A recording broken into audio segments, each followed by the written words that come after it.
예전 사자성어 중에 읍참마속이라는 단어가 있습니다. 읍참마속이랑 바로 눈물을 흘리면서 마속을 죽였다는 이야기입니다. 유비가 죽은 후 제갈량은 1차 북벌을 단행하였습니다. 그래서 거기에서 가장 중요했던 자리인 가정을 마속이라는 사람에게 방어를 하게 하였습니다. 그곳은 매우 중요한 지리적 위치를 가지고 있었기 때문에 그곳을 잘 지키는 것이 매우 중요하였습니다. 그 중요한 자리에 마속이라는 사람을 앉힌 것입니다. 매우 신뢰하였고 믿을 수 있는 사람이었다고 생각을 하였습니다. 하지만 유비가 죽기 전에 마속은 과대평가된 사람이니 매우 조심하라라는 유비의 유언을 제갈량은 믿지 않았습니다. 그래서 가장 중요한 자리에 자신이 신뢰하던 마속이라는 사람을 두게 되었고 마속은 그곳에서 대패를 하게 되었습니다. 이로 인해서 가장 중요한 위치인 가정을 빼앗김으로써 제갈량은 1차 북벌을 실패하게 되었습니다. 그리고 돌아와서 군법에 의해서 마속의 목을 베었습니다. 그리고 이 단어가 바로 눈물로 마속을 베었다. 읍참마속이라는 단어입니다. 사람을 보낼 때는 이처럼 가장 자신이 신뢰할 수 있는 사람을 보냅니다. 그럼에도 불구하고 그 일이 틀어질 때도 많고 잘 못될 때도 많습니다. 그렇기 때문에 가장 능력이 있으면서 가장 믿을 수 있는 사람, 그 사람을 골라서 다른 곳에 파견하기를 원합니다. 그리고 그렇게 실행을 합니다. 오늘 말씀에 또한 바울 또한 마찬가지였습니다. 바울 또한 빌립보 교회에 사람을 보내기 원했습니다. 그 이유는 바로 1절에서 4절의 말씀의 내용이 있었기 때문입니다. 제가 한번 1절에서 4절까지 읽어보도록 하겠습니다.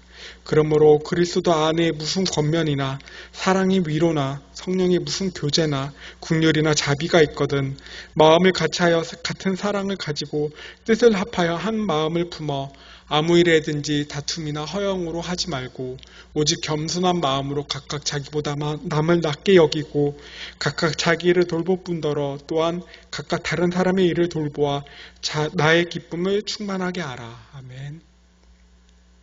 빌립보 교회에 이렇게 서신을 전달한 이유는 그곳에 권면이나 사랑의 위로가 없었기 때문입니다. 그렇기 때문에 빌립보 교회의 교인들에게 그러한 것들을 보여주고 그러한 것들을 가르칠 수 있는 사람을 보내야 했습니다. 그래서 바울은 자신의 근처로 주변 사람들을 돌아보기 시작합니다. 어떠한 사람이 가장 적당할 것인가? 그리고 오늘의 말씀처럼 바로 19절에 디모데를 보내기로 결정을 한 것입니다. 제가 19절을 다시 한번 읽어보도록 하겠습니다. 내가 디모데를 속히 너희에게 보내기를 이렇게 보내기로 결정을 하였습니다. 그렇다면 디모데는 어떤 사람이었기에 바울의 그를 신뢰하였고 믿을 수 있었고 그를 파견하였을까요? 첫 번째로는 디모데는 진정으로 빌립보를 생각하는 사람이었고 바울을 생각하는 사람이었기 때문입니다. 바울은 디모데에 대해서 이렇게 이야기하고 있습니다. 너희의 사정을 암으로 안위를 받으려 함이니 19절 말씀입니다. 디모데는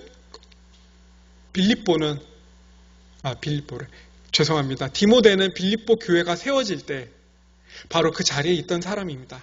바울이 제2차 전도 여행을 떠났을 때 가장 먼저 빌립보 교회에 들렸고 그곳에서 교회를 개척하였습니다. 그때 디모데는 같이 있었고 그들의 사람 한 명 한 명을 알고 있었습니다. 그렇기 때문에 바울은 디모데를 선택하였던 것입니다. 바울이 보기에는 디모데가 그들의 사정을 잘 알았습니다. 디모데는 그곳에 어떤 사람이 있는지, 그곳에 어떤 성도님들이 어떤 특징을 가지고 있는지 알고 있었기 때문에, 그들의 사정을 알고 있었기 때문에 바울은 디모데를 신뢰할 수 있었습니다. 그리고 20절에도 이렇게 이야기하고 있습니다. 이는 뜻을 같이하여 너희 사정을 진실히 생각할 자가 이밖에 내게 없음이라. 하지만 그 전에 먼저 한 얘기가 있습니다. 19절 말씀입니다. 내가 디모데를 속히 너희에게 보내기를 주 안에서 바라문. 주 안에서 바란다고 합니다. 디모데를 파견하게 된 것의 가장 큰 이유는 바로 하나님 안에서, 그리스도 예수 안에서 이렇게 되길 원했던 것입니다. 그리고 예수님의 그 뜻에 따라서 바울은 자신의 그 개인적인 의견으로만 선택한 것이 아니라 예수 그리스도의 뜻을 따라 선택을 한 것입니다. 그러면 20절을 다시 한번 읽어보겠습니다. 이는 뜻을 같이하여 너희 사정을 진실히 생각할 자가 이 밖에 내게 없음이라. 뜻을 같이 한다는 것은 바로 1절에서 4절에 이야기했던 한 마음으로, 한 마음이 되어 마음을 모아 마음을 합하여라는 뜻을 가지고 있습니다. 그러므로 디모데가 그곳에 가야 되는 이유는 바로 1절에서 4절에 이야기했던 것처럼 한 마음을 다하여 한 마음 한 뜻으로 뜻을 합칠 수 있는 사람이 바로 디모데였기 때문입니다. 디모데는 하나님의 명예라는 이름을 가지고 있었습니다.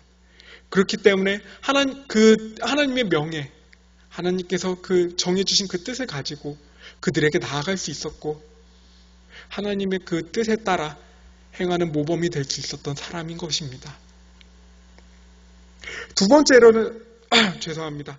그리고 디모데로 보낼 수 있었던 두 번째 이유는 바로 디모데가 능력이 있었고 어려서부터 성경을 알았기 때문입니다. 디모데후서 3장 15절을 한번 읽어보겠습니다. 또 어려서부터 성경을 알았나니 성경은 능히 너로 하여금 그리스도 예수 안에 있는 믿음으로 말미암아 구원에 이르는 지혜가 있게 하느니라. 아멘. 성경에 대해 알았다는 것은 여기서 쓰인 이 단어는 그냥 안다는 것이 아닙니다. 자신의 삶 속에 그것이 스며들었고 그 삶을 통해서 나아간다는 것입니다. 디모데는 이런 사람이었습니다. 말과 행동을 통해서 그 모든 것들이 그리스도 예수의 안에 있는 그 믿음이 입과 행동을 통해 나아가는 사람이었던 것입니다. 그렇기 때문에 바울은 디모데를 신뢰할 수 있었습니다. 예전에 한 인터넷 커뮤니티에서 이러한 글을 본 적이 있습니다. 자신이 다니는 회사에 통역하는 사람이 있다고 합니다. 근데 이 통역을 하는 사람의 특징이 뭐냐면 한국어를 통역한다는 것입니다. 바로 한 능력 있는 임원의 비서 같은 존재인 것입니다. 정확히 얘기하면 비서로 돼 있지만 엄밀히 얘기하면 통역사로 있다고 합니다. 왜냐하면 이 임원이 영계국어 사용자라고 합니다. 한국인인데 한국어를 잘 못합니다. 그래서 말을 할 때 보통 저희는 기승전결이 있고 그리고 육하 원칙에 따라 보통 이야기를 합니다. 만약에 식당에 가서 맛있게 밥을 먹고 이걸 싸달라고 하면 우리 언제 어디서 3일 전에 갔던 그 식당에 다시 사람을 보내서 그곳에서 생선구이를 가져와 달라라고 이야기를 하는 것이 맞는 것 같습니다. 하지만 이 임원의 특징은 거시기야, 그것, 거기 이것만 사용한다고 합니다. 그래서 제가 말씀드렸던 이 말을 이렇게 이야기한다고 합니다. 그때 갔던 그 식당에 가서 그 사람 보내서 거시기 좀 싸와. 우리 가족들하고 좀 같이 할 테니까 언제까지 한 2, 3일 안에 사와. 앞뒤 사정을 모르면 알아들을 수 없습니다. 그런데 이것을 통역해주는 사람이 사실 아르바이트생이었다고 합니다. 아르바이트생으로서 우연하게 그 임원이 말하는 이야기를 듣고 정말로 저희들이 이야기하는 개떡처럼 얘기해서 찰떡같이 알아들었다고 합니다. 그냥 아르바이트생으로 회사에 들어왔던 이 사람은 정확한 직책이 바로 이 임원의 비서가 되었습니다. 그래서 아까 얘기했던 이 말을 정확히 해석을 해서 사람들에게 알려준다고 합니다. 임원이 능력이 너무나도 많고 그 능력이 출중하지만 말을 잘 못했는데 그것을 가운데 껴서 가운데 있으면서 사람들에게 해석을 해줍니다. 심지어 이 임원의 가족들도 너무 갑갑할 때가 많아서 쉬는 날에도 이 사람에게 가끔씩 전화를 한다고 합니다. 왜냐? 말이 전달이 잘 안 되기 때문에요.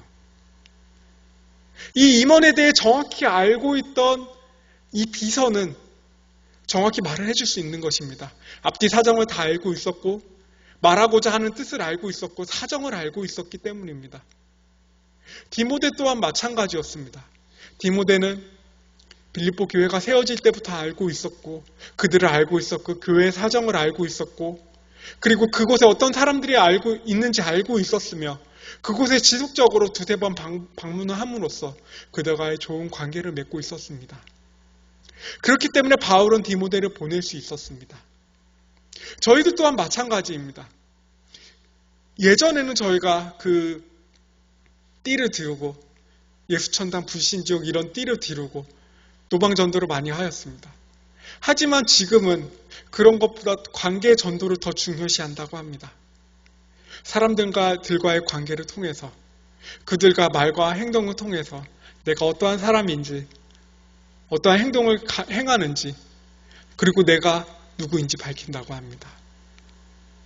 제가 다니던 신학대학원에 한 전도사님이 계셨습니다. 지금은 목사 안수를 받으셨는데요. 이분께서 이제 교회를 통해서 조그만한 가게 비슷한 거를 차리셨습니다. 커뮤니티였습니다. 이음이라는 단체인데 이 단체에 이제 제가 한번 구경을 가게 되었습니다. 어떤 일을 하시나. 그 주변에 서울대학교가 있었기 때문에 서울대학교생들이 아무 때나 편안하게 올 수 있도록 자리를 마련해 놓았습니다. 그런데 너무나도 신기한 것은 교회에서 이것을 투자를 해서 자리를 마련해 놓고 그 다음에 각종 물품들을 넣어놨는데 교회를 나타내는 게 없었습니다. 처음에 의문점이 많았습니다. 왜 그 흔한 십자가 하나 없었지? 그런데 그분께서 이렇게 말씀해 주셨습니다. 이렇게 한 이유는 그들이 부담 없이 올 수 있도록. 그곳에 와서 있는 모든 것들이 다 무료입니다. 그냥 와서 그곳에서 쉬다가 가라는 것입니다. 커피도 무료, 음식도 해먹어야 되지만 무료, 트레이닝도 합니다. 헬스 트레이너가 직접 와서 가르치기도 합니다. 그것도 무료. 그냥 와서 이야기하고 지내다가 가라는 것입니다. 그러다 가끔씩 왜 이런 일을 하는지 묻는 청년들이 있다고 합니다. 그러면 그제서야 이야기를 해줍니다. 내가 이제 전도사고, 강도사고, 목사고 사람들에게 하나님의 사랑을 보여주기 위해서 이렇게 하고 있다. 그리고 이 일은 어느 교회에서 이렇게 재정을 대고 있으면 먹는 것들 다 그분들이 내는 헌금으로 우리 청년들이 혜택을 받고 있는 것이다. 그 최종 목표는 이것이었다고 합니다.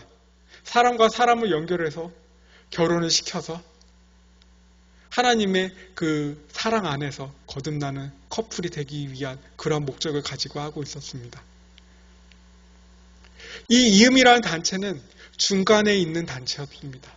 하나님과 세상, 하나님과 그 서울대 학생들 혹은 다른 학교 학생들, 그 주위에 사는 학생들, 그들을 이어주기 위해서 많은 돈과 시간과 열정을 들여서 이것을 계속하고 있는 것입니다. 디모데 또한 마찬가지였습니다. 자신의 열정을 들여서 하게 되었고 자신의 모든 것을 들여서 하게 되었습니다. 그렇기 때문에 바울은 디모데를 선택한 것이었고 예수 그리스도께서 그 뜻을 행하여서 디모데를 선택한 것이었습니다. 세 번째가 바로 이것이었습니다. 다른 사람들은 다 예수 그리스도의 길에서 떠났지만 디모데는 그 길을 유지했기 때문입니다. 예수 그리스도의 길이란 아까 1절에서 4절에 말씀드렸던 그 길입니다. 하나님 안에서 사랑하고 하나가 되고 성령을 행하는 성령의 교제를 행하는 그러한 길이었습니다. 다른 사람들, 바울을 둘러싼 그 많은 사람들은 그 길에서 떠났다고 하였습니다. 하지만 그 길을 디모데는 떠나지 않아야 하였고 오히려 그 뜻을 찾아 하나님의 그 뜻을 행하는 사람이었습니다. 디모데는 이러한 사람이었습니다. 그리고 뜻을 행하는 사람이었고 뜻을 구하는 사람이었습니다. 저희들은 세상을 살아가면서 어떻게 살아가고 있습니까? 하나님의 뜻을 구하고 있습니까? 디모데처럼 하나님의 길을 걸어가고 있습니까? 예수 그리스도의 길을 걸어가고 있습니까? 그 길, 십자가의 길입니다. 예수 그리스도 한 분만을 의지하고 걸어갈 수 있는 그 길입니다. 디모데는 분명 여기까지 가는 데에 오랜 시간이 걸렸고, 그리고 빌립보의 가문을 통해서 어려움을 겪을 수밖에 없었습니다. 하지만 그럼에도 불구하고 디모데는 그 말에 순종하고 오히려 섬기는 모습으로 가게 되었습니다. 이렇게 이야기하고 있습니다. 22절에 제가 한번 읽어보도록 하겠습니다. 디모데의 연단은 너희가 안하니 자식이 아버지에게 함같이 나와 함께 복음을 위하여 수고하였느니라. 디모데는 복음을 위해 수고하는 사람이었습니다. 수고를 한다는 것은 저희가 보통 일이 끝나고 수고하셨습니다. 그러한 수고가 아니라 자신의 모든 것을 다해서 종처럼 수행을 하였다는 것입니다. 복음을 위하여 수행하는 사람이었던 것입니다. 디모데는 하나님의 뜻을 이루는 사람이었습니다. 그리스도의 길을 걸어가는 사람이었습니다. 하나님의 복음을 위해서 수고를 행하는 사람이었습니다. 디모데가 그 길을 걸어가서 빌립보에 가서 다시 돌아와서 바울에게 그 이야기를 전했듯이 저희도 또한 세상에 던져진 사람들입니다.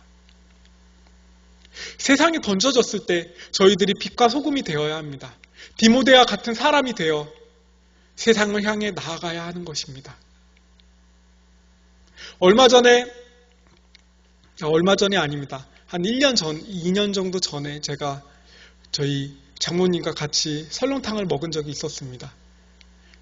일을 마치고 이렇게 장모님과 약간 어색하지만 그래도 같이 밥을 먹게 되었습니다.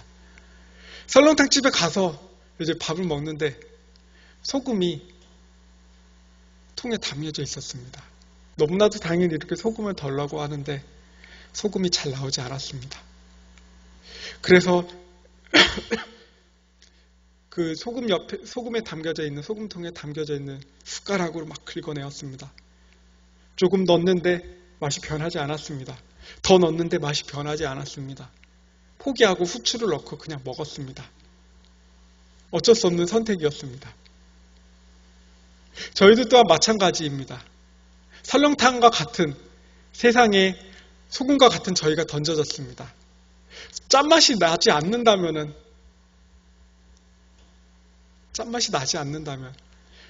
소금은 느나 마나 마찬가지입니다. 제가 소금을 포기하고 후추를 넣듯이 하나님께서는 우리가 짠맛을 내지 아니하면, 세상을 변화시킬 수 있는 맛을 내지 아니하면 다른 사람을 들어 쓰실 수도 있는 것입니다. 저희들은 이 같은 것을 꼭 깨달고 기억하면서 저희들이 세상에 던져졌을 때 짠맛을 낼 수 있는 하나님의 백성이 되어야 되는 것입니다. 그리고 그 디모데가 바로 가장 큰 예시로 이 말씀에 나왔던 것입니다. 저희들은 참 부족합니다. 세상에 던져졌을 때 짠맛을 내기가 너무나도 쉽지 않습니다. 창피할 때도 있습니다. 힘들 때도 있습니다. 그 짠맛을 내기 어려울 때도 있습니다. 하지만 하나님의 백성은 짠맛을 내는 존재입니다. 그것을 통해서 세상을 변화시키는 존재입니다.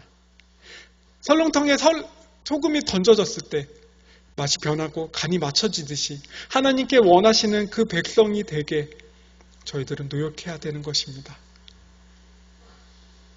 저희들 또한 하나님의 백성으로 살아가면서